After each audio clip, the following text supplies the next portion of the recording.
ஆணவத்தை வேறறுக்கும் திருத்தணிகை வேல் அராஜகத்தை சீரழிக்கும் தென்பழனி வேல்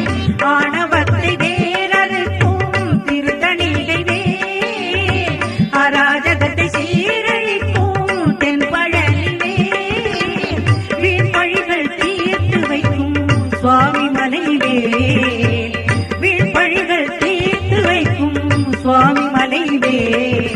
வெற்றி வெற்றி என முழங்கும் திருச்செந்தூர் வேல் வெற்றி வெற்றி என முழங்கும் திருச்செந்தூர் வேல் அந்த வேல் இருக்கும் போது நமக்கு வினைகள் என்பதேது வாழிநலம் சூழ என்றே வரம் தரும் குருவரன் கைவேல் இருக்கும் போது நமக்கு வினை